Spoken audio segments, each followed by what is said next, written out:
to Scott Doctorman. Scott's opening up your line right now. Tyler, how are you today? I'm good. How about yourself? I'm doing great. I wanted to ask about kind of the impact the inside zones had on the offense right now. It seems like the last couple of weeks you guys have really attacked behind Linderbaum, of course, but how has that play kind of defined this season potentially, and then certainly the last 2 weeks? Yes. The inside zone has been working extremely well for us throughout the season. It's been a roller coaster ride for us throughout the season. It's been up and down, but going from those 2 losses, we've been focusing on our consistency up front and the O-line's footwork, getting to their first steps and getting up to backers, and our timing with things, and running backs back there working on their footwork so everything can time up perfectly with the O-line, so they can get to those blocks, and we set them up to make the perfect block for us to have open lanes. Our next question comes from Chad Leisticow. Hey, Tyler, good to talk to you. What has been the messages from Iowa coaches this week in terms of building on the run game success you've had the last 4 games? Yes, nothing much changed. We're going to prepare how we always prepare for every other team. We watched them against Ohio State, and we know they're very strong up front. Got a lot of big guys and a lot of athletes on defense. This team is very good on defense, very fundamentally sound. So it's what it takes to win this game is going to be who wants it more and who prepares the best throughout the weekend. I think that's what's going to take in the pass game and the run game. And on the defensive side of the ball for us is going to be the same way. Our next question will come from John Steppe. Hi, Tyler. How are you? I'm good. How about yourself? I'm good, thanks. What do you think is the biggest reason for the run game having the success in the last 4 weeks that didn't really have before that? Yes, I just think it's us being consistent up front, guys knowing what guys they need to get to, guys taking the proper first step in order to be able to reach the linebackers or reach a certain technique in a certain position. But really, that's what I think has been helping us in the run game. Those guys up there making sure their technique is perfect and making sure their confidence is where it needs to be. And for us back there in the backfield, it's all about timing and setting those guys up, and that's really how it's been working for us. Our next question will go to Jason Lewis. Jason, your line is open. Hi, Tyler. Thanks for joining us today. Obviously, with Pass Pro, how much of an emphasis for you guys in the backfield has it been to really help out when it comes to stopping Aiden Hutchinson and David Ajabo? You know, those guys could wreak havoc in the backfield, and they have all season. Yes, it's very important, especially this week. Like you said, those guys up front, Ajabo and my mind's going to blank right now. Number 97 and number 55 on the defense side. Those guys are a problem, and I know they have a load of sacks in the pass rush game. So it's going to be very important for us to maybe have those running backs go out there and chip a guy and have those guys help those guys up front to slow them down a little bit. And that's really what the game plan is going to be able to block those two so we can get some passes off.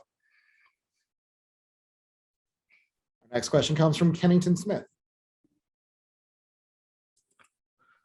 Hey, Tyler, appreciate you taking the time to speak with us today. My question is, over the weekend, a kind of a fun part of what happened was the players, parents tweeting their support for Minnesota. I'm wondering, how did you watch the game, and how much were you talking to your teammates and maybe your coaches throughout the game? Yes, obviously me and my team and all of my teammates, including this coaching staff, wanted to go for this win. So we talked amongst the team, within the team, and everybody was just like, go Gophers. We didn't really talk too much about it. We just sat around with each other and watched the game and watched the outcome, and the outcome was in our favor. Those guys did a good job in maintaining Wisconsin and defeating a good team. And we're very blessed to have that opportunity to be able to go in the Big Ten championship and play this game. But all in all, our reaction from parents, coaches, teammates, this community was phenomenal. For our next question, we'll go to Scott Reister. Scott, your line is open. Hey, Tyler, congratulations on making it to the Big Ten championship. I know you guys took those 2 losses right after getting the number 2 ranking in the country. A lot of people wrote you off at that point. What was the mindset? Was there a doubt on your part that maybe we are done? Maybe we weren't as good as everyone thought we were at first.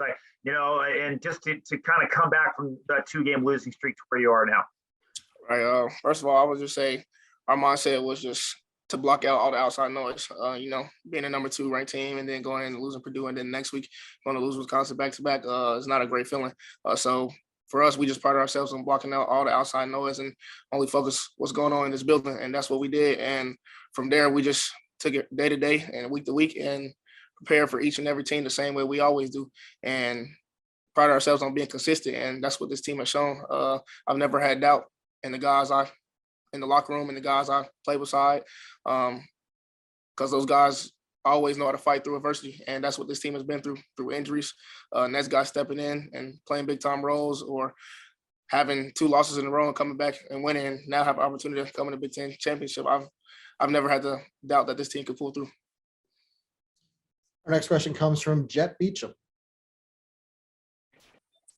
Hey, Tyler, congratulations. Obviously, with last year's cancellation of the Music City Bowl, you guys haven't been in the postseason for 2 years, really. You haven't been able to play in a game, especially this being your first opportunity to be in the Big Ten championship. Does that make you cherish this moment maybe a little bit more? Yes, most definitely. Not just me, but all the guys in the locker room, and I'm playing with side, even the coaches. And I know that we haven't been to the Big Ten championship in a while, and it's a great opportunity for us to take advantage of this opportunity and hopefully go out there in Indy and get the outcome we want. So we're all cherishing this moment to its fullest, because not every team gets to say they're in a position to go play in the Big Ten championship, and it's an honor to be able to be in this position.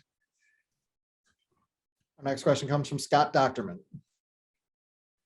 Tyler, I wanted to ask you about the impact of Caleb Shudak, because even if you're not scoring touchdowns, you're getting points, and a lot of times it's 50-yard plus field goals. What kind of impact has he had on this team and where you are at this point? Yeah, Caleb's he's phenomenal. He's been playing a tremendous role for us, especially when we get down there and not able to score from time to time. We need a guy to be able to put points on the board, 3 points, or whether that's just a extra point. But he's been phenomenal. He's never the guy to be cocky. He's so humbled about it, and just to see the way he works on the field during practice, the amount of kicks he gets up to be able to be ready for those game moments is just proof in the pudding. He prepares as if every day is a game day, and it's showing on Saturday. He's just a phenomenal kicker. We'll go to Chad Leistikow for our next question. Chad? Hi, Tyler. In a way, this reminds me a little bit of the Purdue game, in which they have a really elite edge rusher. I guess just knowing who's out there on the edge for Michigan, just how important is the run game to this game plan this week? It's very important.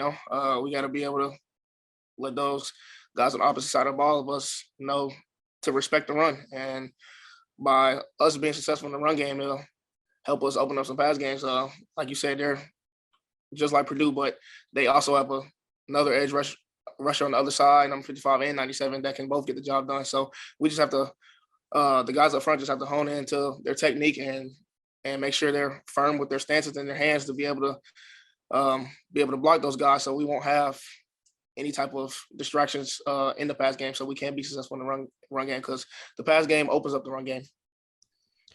We've got time for one last question for Tyler, and we'll go to Luciano Chatelain for that question. Hey, Tyler, I hope you're doing well, and thanks for your time. What Yes. would you say makes Michigan's defense so effective on third down, and how would you say you match up against them in order to be successful in that area?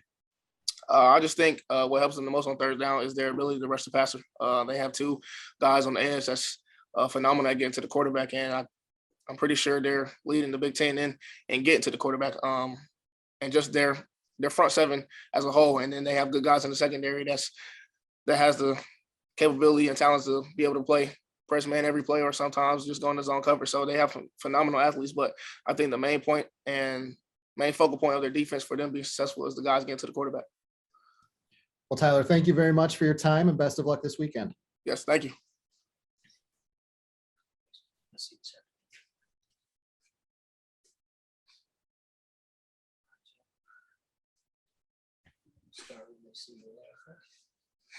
And joining us next today is Iowa junior linebacker Jack Campbell.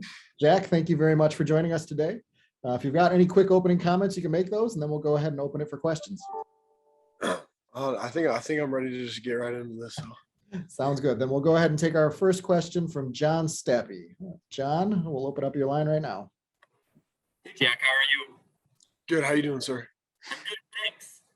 So you've talked a lot about embracing being an underdog. How much do you embrace being an underdog when Michigan has been heavily favored in this game?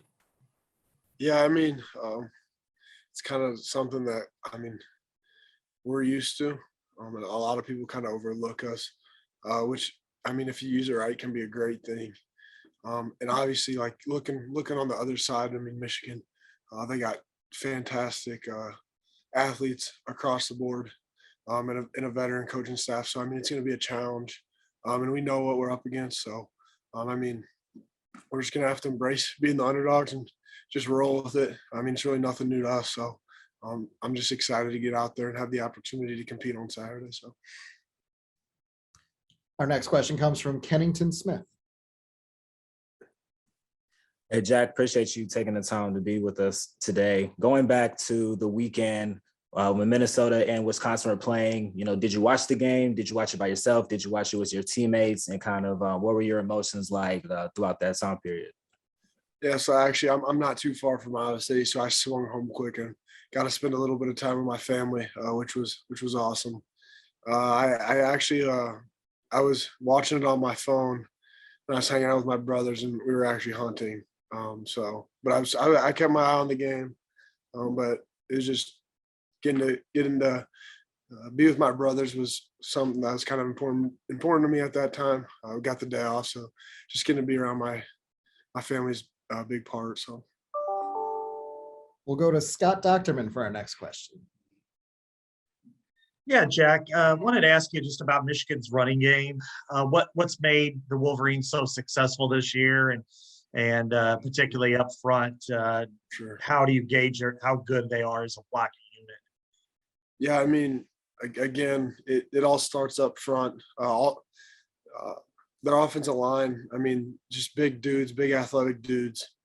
So that'll be a challenge right within itself. And then you look back there and you got two or three outstanding running backs, and they know how to find the seams. They hit them hard. They're all explosive runners. So that's going to be a challenge right there. And then you also look at the tight ends. They got, I think, 3 different tight ends that they can use, and all of them are great blockers. So, I mean, it's going to be a challenge. And then just also with that great running game, they're going to complement it with a pass game. And they also have very talented receivers as well. So, I mean, it's just going to be a challenge all in all. So we'll go to Scott Reister for our next question. Scott? Jack, after the 2-game losing streak, was there ever kind of doubt that crept into the locker room amongst the team about what you guys would be able to accomplish this year? And if not, how are you guys able to prevent that from happening, to kind of question how good you guys could be? Yeah, I mean, after we got those 2 losses in a row, I mean, obviously, no one really wants that to happen, especially under the circumstances we were under, trying to get up to this point where we're at right now. But I mean, I never once felt like there was any doubt that crept into the locker room. I mean, I feel like all the guys on the team, we all knew, like, you just got to saddle up and keep going. And I feel like we did that. And it's just something, I think it just speaks volume to all the guys in the locker room. No one's ever going to give up, which is what I love about the team. I mean, you look at a couple of the recent games, they've all been hard fought, down to the wire games. And I feel like that just kind of speaks volumes to the guys in that locker room. So we'll go to Jason Lewis for our next question. Jason, your line is open.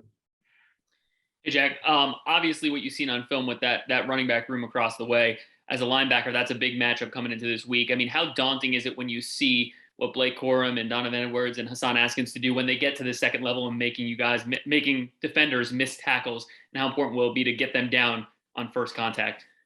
Yeah, for sure. I mean, again, all 3 of those running backs are very talented, and I feel like being an elite running back, you got to make guys miss. And I feel like on the flip side, being an elite defensive player, you got to make tackles in open space. So, I mean, yeah, that's going to be a huge part of the game, I feel like. And us in the linebacker room, we've already talked about it. And, we're gonna step up to the challenge and give it our best foot forward. And I'm sure they are too. Obviously, everyone wants to win this game. It's a big game. So I mean, it's just all going to come down to fundamentals and playing tough and playing with great effort. So Our next question comes from Luciano Chatelain. Hey, Jack, I hope you're doing well and thanks for your time. Michigan has one of the least amount of turnovers lost in the nation. With your ability to create turnovers being one of the main strengths of your defense, how do you think you can take advantage of their offense and keep up the turnovers? yeah, I mean, you always look at a team's turnover takeaway margin, and I feel like that speaks volumes. And obviously, like you said, this offense doesn't have a lot of turnovers, and they take care of the ball, which is a sign of a talented and a smart team. So I mean, I feel like it's going to be huge in a game like this. I feel like that's going to be a major key in the game. Whoever comes out on top, I'm going to just assume right now that the turnover takeaway margin was probably in their favor. So, I mean, as a defense, I mean, it's all about being able to poke that ball out or get an interception or get a strip sack or something like that. So, I mean, we know the challenge we're up against, and we also know how big of plays those will be in this game. So we just need to be on top of everything and take advantage of the opportunity when it comes up. So. Our next question comes from Chad Leistokow. Chad? Hi, Jack. Does their run game, I mean, it's so potent this year, does it remind you of anyone you faced this year? Like, I don't know, Minnesota, Wisconsin, and how will you plan on defending them? Yeah, I mean, obviously, it all starts with the run for them, and that also like can set up some of their like passing concepts and all that. But I really don't think I can compare these guys to anyone we've played. I just feel like they're a little bit different than like a Minnesota and Wisconsin type. Like Minnesota, I mean, they're in like 12 and 13 personnel quite a bit, whereas these guys can do it out of 11 personnel, which is, I mean, that's just another sign of a great team. I mean, they can do it out of 11 personnel. They only need one tight end, and they can make seams for that running back to get up and make plays. So, and while they're doing that, they can have 3 receivers on the field that are. I mean, you look at it. Usually, receivers are a little more athletic than tight ends. So, I mean, that just speaks volumes to them. So I mean, going up against an 11 personnel, they do get into a little bit of 12 personnel, but I mean, being able to run the ball at the clip they're running it at, out of a lot of 11 personnel, that I feel like speaks volumes to them. So Our next question comes from Kennington Smith. Jack, in light of what you said earlier about what type of team this is, the tough games that you've played, what does it mean to be able to continue this run with this team in the Big Ten Championship, and what has the energy and excitement level been like today and yesterday when y'all got back to the facility? Yeah, I mean, it's been special. I mean, you just get one more opportunity to go out there with a lot of guys who have been putting in work with you since January, and I mean, it's one of our team goals was to make it to the Big Ten Championship and win the West. So I feel like we all understand the opportunity and challenge in front of us, but at the same time, man, we're excited to get this opportunity. And I mean, today and yesterday, a lot of guys smiling. Just again, thankful for the opportunity we're going to get. So we obviously are going to be ready to go, and we just need to continue to keep having stacking good practices on good practices. So We can take one last question for Jack, and that question comes from Scott Docterman. Jack, how instrumental was Coach Ferentz in helping you guys get past this, get past the 2-game losing streak and put yourself back in a good mental frame to go 4-0 down the stretch? Yeah, I mean, Coach Ferentz, first of all, just a first-class man. before coach, but then you put in just all the stuff that he does, all the little things he does for his players. It's pretty cool to get a witness and be a part of that. But after those 2 losses, he put a quote in our locker and kind of resonated with me. And the quote was from Coach Bennett, the Virginia coach, the men's basketball coach, after they lost to that 16 seed. And it was talking about, I'm going to paraphrase it, but it was talking about how when you use adversity the right way, you can get to a place that you've never been before. So, I mean, for me, I was just in that time of 2 losses, like we were 6-0. We had everything going in the right direction. And now, man, we just got punched in the mouth. So, I mean, taking that adversity and using it the right way, I mean, I feel like it really brought this team. It brought something more out of this team, which I'm excited to see. And we just need to continue to do it and finding ways to win, man. That's the name of the game right now. So, Jack, thank you very much for your time and best of luck this guys. weekend. Appreciate it. Thank you.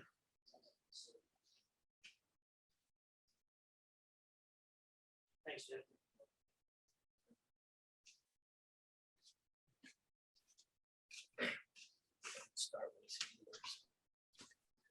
Well, joining us next today is Iowa senior wide receiver and return specialist, Charlie Jones. Charlie, thank you very much for joining us today. If you want to make any opening comments, otherwise we'll go ahead and take questions.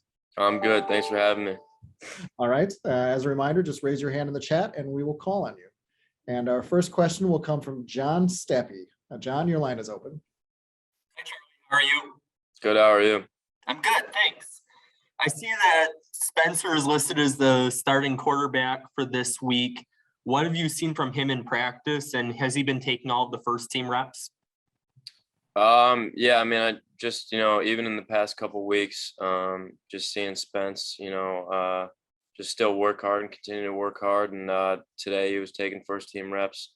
And, whether he's in there with the first team or the second team, he's a guy that's, stays a leader. And, really that proved a lot in the past couple weeks. So, he's continuing to improve and lead us forward. As a reminder, if you'd like to ask a question, just raise your hand in the chat. Our next question comes from Kennington Smith.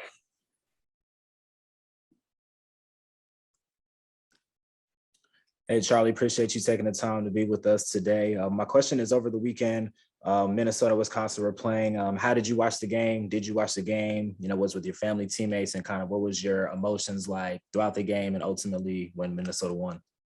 Yeah, I watched it with a couple of my roommates. We were excited to watch. Obviously, hoping Minnesota pulled it off, and they did, and it was exciting. We obviously knew what that meant for us. So no, it was good. We just hung out at the house and enjoyed the game. Our next question comes from Jason Lewis. Jason, your line is open. Hey, Jai, thanks for joining us today. With how good their edge rushers are, how important is it for you to get free quick so that they could, because your quarterback could get the ball out quick? And what have you seen from their secondary? They've improved dramatically from last year and throughout this season. Yeah, they definitely have improved. And they got some guys that are more than capable of rushing off the edge. So it's just going to be a little bit more of an emphasis for the receivers, like you said, to be able to get off man coverage more quickly and give Spencer a little bit more time. We'll go to Chad Leistokow for our next question. Chad? Hey, Charlie. It looks like Michigan's special teams are extremely good. Is that your assessment as well? And how hard is it to find an edge, I guess, on special teams against them? Yeah, going to this, we talked about today, how good their special teams is. And, we got good special teams too. So I think in that area, it's going to be a good matchup. And just kind of focusing on what we do, looking at the tape a little bit more and finding a way to get that edge for this week. Our next question comes from Scott Docterman. Scott? Charlie, how instrumental is Caleb Shudik to this team's success, not only from scoring perspective, but just being the guy that he is. Yeah, no, Caleb's a great guy, great teammate.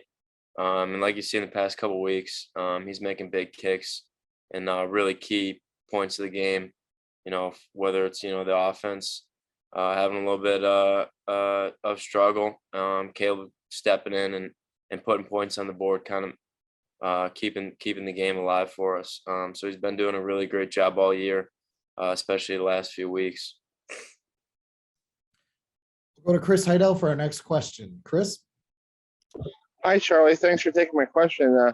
What's the feeling like going to be like after Saturday night when you beat Michigan and going to probably a college football playoff game or maybe to the Rose Bowl? Yeah, no, it's gonna be awesome. We just gotta make sure we take care of this week. Focus on the things that we gotta handle in the week, so we can be able to celebrate on Saturday. Our next question comes from Kennington Smith. Hey, Charlie, because of the nature of how y'all made it to the Big Ten championship game, have you seen that excitement carry over into Sunday, preparing and even into practice today, knowing the opportunity that you have and being the first Iowa team to make it this far in several years? Yeah, it's awesome. We knew going into Nebraska we had to win that last one, and then the rest was kind of out of our hands. So being able to sit back and kind of watch it, and then having a quick turnaround coming in on Sunday. It's pretty awesome. Definitely a lot of emotions. But it's awesome to be here. Awesome to be able to represent our school in the Big Ten championship.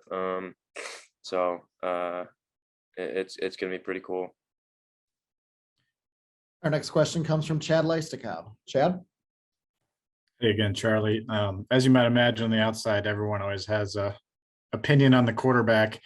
But maybe inside the building, can you kind of describe the relationship and between Spencer and Alex at quarterback, and how the locker room is divided or not divided on who starts? Yeah, no, I don't see any divide at all, and I don't think anyone else does. Spencer and Alex are both really great guys. They're really close. And when Spencer's in, Padilla's helping out Spencer, and when Spencer's in, they're both helping out each other in the quarterback room, just helping getting extra tips or keys that they might be picking up. They get to see it from a different perspective. And as far as the locker room goes, whoever's in there, we're rolling. We trust both guys. We believe in both guys. So whoever's in there in the huddle, we're more than comfortable with. Well, Charlie, thank you very much for your time today, and best of luck this weekend. Thank you. That completes the Big Ten Football Championship Game Players Teleconference. I'd like to thank the players and media for joining us today. Thank you.